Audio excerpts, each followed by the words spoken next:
कर्पूरी ठाकुर, इन लोगों को बढ़िया पता लगेगा राजनीति किसे कहते हैं। ये लोग जो आज पैसे के आधार पर राजनीति करना सोच रहे हैं, ये चाहते हैं कि देश को गिरवी धरकर बेच दिया जाए।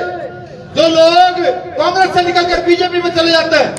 एक घटना बताऊं, एक इंजीनियर को यहाँ पीटा गया था, 22 हड्डियां उसकी टूटी थी, 22 जगह से फ्रैक्चर था, याद है? टूटी है। कांग्रेस ने निकाला, आज बीजेपी ने उसको टिकट दे दिया। सोचिए हमारी क्या वैल्यू है इस देश के अंदर। इस देश के हम कौन लोग हैं, जानते हैं कौन लोग हैं? हम इस देश में अन्न पैदा करते हैं, इस देश की बिल्डिंग हमने बनाई है, ये सड़कें हमने बनाई है। सोचिए हमारी स्थिति क्या है इस देश की। आजादी का आंदोलन उठाएंगे तो पूरी लाइन मिलेगी चैन से, कितने दलित, इतने बैकवर्ड, इतने मुसलमान, इतने ये मरे। लेकिन अफसोस जो समाज सदियों से शोषित रहा वो आज भी सोने का काम कर रहा है। मैं नमन करता हूं डॉक्टर बाबा साहब अम्बेडकर को, जिन्होंने 26 जनवरी सन 1950 में इस देश में संविधान दिया, आप लोगों की 5000 साल की गुलामी तोड़ दी। जो लोग मुझे सुन रहे हैं दूर दूर तक, वो जाकर घर में बताइएगा इस देश में महिला को कैसे अधिकार मिले। तो अधिकार देने वाले डॉक्टर बाबा साहब अम्बेडकर थे। डॉक्टर बाबा साहब अम्बेडकर ना होते तो मेरी बहन आज बराबर में विधायक जी के बराबर में खड़ी होकर चल रही, वो ऐसे ना चल पाती, घर में बंदी होती। ये मैं बता इसलिए रहा हूं क्योंकि मैंने आज जिस प्रत्याशी के पक्ष में मैं आया हूं, मैंने उनका ऊपर आगे से लेकर पीछे तक का जलवा देखा। ना जाने कितनी हजार मीटिंगें मैं कर चुका हूं, ना जाने कितने हजार रोड शो में कर चुका हूं। इस रोड शो में मुझे एक चीज मुख्य लगी, मैंने ऐसे रोड शो भी किया है जहां पैसे लेके लोगों को बुलाया जाता है, ऐसे रोड शो भी किए। मैंने ऐसे रोड शो भी किए हैं जहां लोग आते हैं शकल दिखाकर चले जाते हैं। लेकिन जब मैं आज ये रोड शो कर रहा था, शांति से खड़ा सब चीजों को एनालाइज कर रहा था, मैंने देखा कि कोई आदमी भागने वाला नहीं था। मैंने ये भी देखा कि विधायक जी के साथ जो इतने लोग खड़े थे, वो जेब से पैसे निकाल कर नहीं दे रहे थे। पानी की बोतलें जिस मर्जी के जी मारता वो ला रहा था, 4 पानी की बोतलें मुझे कहता लो भैया पियो। अगर ऐसा शख्स आपके क्षेत्र से उतरा तो मुझे उसके लिए वोट मांगने की आवश्यकता नहीं है। मेरी तरफ से तो विधायक है, विधायक बन चुके हैं, जाकर शपथ लेके मैं तो सिर्फ आपको कुछ चीजें बताने के लिए आया हूं, समझाने के लिए आया हूं, ये कहने के लिए आया हूं कि अगर आप आज ना सुधरे तो कभी भी नहीं सुधर पाएंगे। मैंने अभी मान्यवर अनवर बेनीवाल जी का कुछ दिन पहले एक वीडियो देखा। वीडियो जब मैंने देखा, उस वीडियो में एक ट्रक वाला जो उनको रात को 12 बजे फोन कर रहा है, वो सबने देखा होगा, कोई ज्यादा बड़ी बात नहीं है। वो रात को 12 बजे फोन उठा करके आरटीओ को धमका रहे हैं, भाई से छोड़ दे, और आरटीओ छोड़ देता है। ये भी कोई ज्यादा बड़ी बात नहीं है, सब करते हैं। बड़ी बात यह है कि एक वो आबादी जो राजस्थान के अंदर प्रचंड बहुमत में है, उस आबादी का नेता रात को 12 बजे फोन उठाता है, और 12 बजे फोन उठाने के बाद बिना जाने कि ये कौन है, किसकी तू मदद कर रहा है, वो बिना जाने उसकी मदद कर देता है। कोई छोटी बात नहीं है, ये बहुत बड़ी बात है साहब, ये काम हर कोई नहीं कर सकता।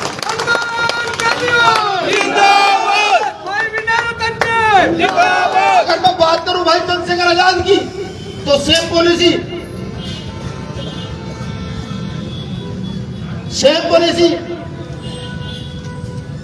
जितेंद्र मेघवाल होता है पहुंच जाते हैं, इंद्र मेघवाल होता है पूरी ताकत लगाई जाती है, प्रशासन जहां का दिल्ली छोड़ के आता है तो बाहर फिर पहुंच जाते हैं।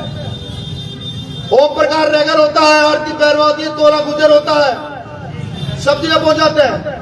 मैंने 8 महीने पहले अपने राजस्थान के नेताओं को एक बात कही थी, तो भीम आर्मी पार्टी के लोग हैं। हमने कहा अगर भीम आर्मी आजाद समाज पार्टी किसी के साथ दाल गल सकती है तो उसका शख्स का नाम अनुवाल बेनीवाल है, उनकी पार्टी का नाम, उनकी पार्टी का नाम RLP।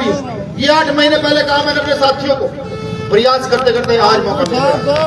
अब सोचिए, 2 आंदोलन करने वाले लोग अगर एक साथ खड़े हो जाएंगे, एक साथ मिल जाएंगे, तो आपको क्या लगता है? अगर उनका एक प्रत्याशी जीतकर विधानसभा में चला गया तो आपको क्या लगता है? वो जो CHC के बच्चों को यही जयपुर में जिन पर लाठीचार्ज होता है, लाठीचार्ज हो जाएगा। आपको क्या लगता है? प्रमोशन में आरक्षण ये लोग खाए बैठे हैं, वो नहीं मिलेगा क्या? आपको क्या लगता है कि जो संविधान में धीरे धीरे बदलाव कर रहे हैं, इनकी हैसियतों की बदलाव कर देंगे, नहीं कर देंगे। साथियों, आंदोलन बहुत किए, एक चीज समझ आई, बाबा साहब अम्बेडकर, साहब काशीराम, महात्मा ज्योतिबा फुले, इस पूरी लाइन के महापुरुष ने एक सार दिया, एक स्लोगन दिया कि जिसकी जितनी संख्या भारी उसकी उतनी हिस्सेदारी। और आज इस देश के अंदर संख्या के आधार पर नहीं, धन के आधार पर हिस्सेदारी दी जा रही है, और उस हिस्सेदारी में हम लोगों का कहीं अस्तित्व नहीं है। उदाहरण के लिए सबसे सामने आपके सामने शख्स खड़ा हुआ है, देखिए शख्स की तरफ गौर से। मैं इनके समर्पण को कुछ नहीं कहता, मेरा ये मानना है कहीं अगर आप काम करो तो पूरी ईमानदारी से काम करो, चाहे घर बेच दो, लेकिन वहां वफादारी के साथ काम करो, मेरा ये मानना है। ये वही शख्स है, मैं आया हूं यहाँ, आप जानते हैं मैं पहली बार किसी दूसरी पार्टी के प्रचार में आया हूं। उत्तर प्रदेश में भी चुनाव हुआ, मैं नहीं गया राज समाज पार्टी के अलावा किसी दूसरी पार्टी के प्रचार में नहीं गया। पिछली बार पंजाब चुनाव होता नहीं गया, यहाँ आया हूं, कारण है इसका, मैं आंदोलनकारी हूं और आंदोलनकारी को पसंद करता हूं। जब मैंने हिस्ट्री पता की, जब मैंने इतिहास पता किया अपने इस प्रत्याशी का, तो पता लगा उसने एक जगह एक टांग पर खड़े होकर एक पार्टी को अपने खून से सींचा, और आज उस पार्टी ने उसको धक्का देकर बाहर निकाल दिया। फिर पता क्या क्यों निकाला, समझ में आया कि वो बोलने वाला आदमी है, वो विधानसभा चला जाएगा तो अपने लोगों की आवाज उठाएगा, इसलिए उसको बाहर निकाल कर दिया। अब आप सोचिए कि एक शख्स जो दूसरी पार्टी में था, काम किया, अपने लोगों की आवाज उठाना चाहता था, नई आवाज उठाने थी। यहां तो ये तो उसका घर है, यहां कोई फाउंडेशन नहीं है बोलने की, यहाँ तो आंदोलन का पूरा रास्ते खुले हुए हैं, चाहे चंद्रशेखर आजाद हो, चाहे माननीय हनुमान बेनीवाल हो, आंदोलन के रास्ते खुले हैं, कोई बात मानेगा ठीक, वरना सड़कें फुल हो। ऐसे व्यक्ति को जिताओगे, किसे जिताओगे, कुछ सोचो। अगर ऐसे व्यक्ति को नहीं जिताओगे तो फिर वही अनपढ़ लोग जो आज उनकी गोद में जाकर बैठ गए हैं, वही याद करो साहब काशीराम साहब का चमचा युग लिखी किताब को पढ़ो, याद करो उसको कि उनको चमचे चाहिए, उनको बोलने वाले लोग नहीं चाहिए, हाजी गर्दन हिलाने वाले लोग उनको चाहिए। अगर ऐसे लोग हो गए हाथ में सत्ता देना चाहते हो तो वोट मत देना साहब। और अगर चाहते हो कि जब आपका बच्चा ग्रेजुएट पोस्ट ग्रेजुएट हो जाए, उसकी नौकरी की बात हो और उसके मौखिक नंबर समझते हैं, एक रिटर्न टेस्ट होता है, एक बहुत से पेपर में मौखिक टेस्ट होता है, तो रिटर्न टेस्ट बच्चा पास करके आ जाता है, मौखिक में फेल किया जाता है। अगर आप ये चाहते हैं उसके मौखिक नंबर ना कटे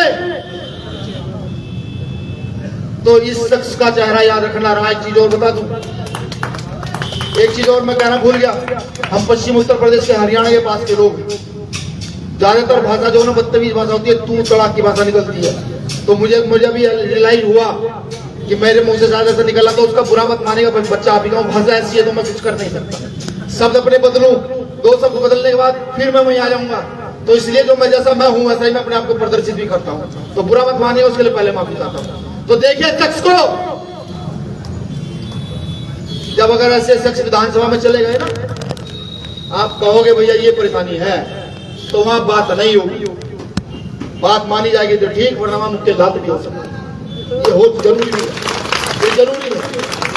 महापुरुष कहते थे अगर सड़कें सुनी हो जाए तो संसद और विधानसभा आवारा हो जाती है, और हम वो लोग सड़कें ना तो सड़कें सुनी होने देंगे, ना संसद और विधानसभा सुनी होने देंगे, हम जिता करके भेजेंगे। इन लोगों को जिता करके भेजना बहुत जरूरी है, जो पढ़े लिखे लोग हैं, जो आपकी आवाज उठा सकते हैं।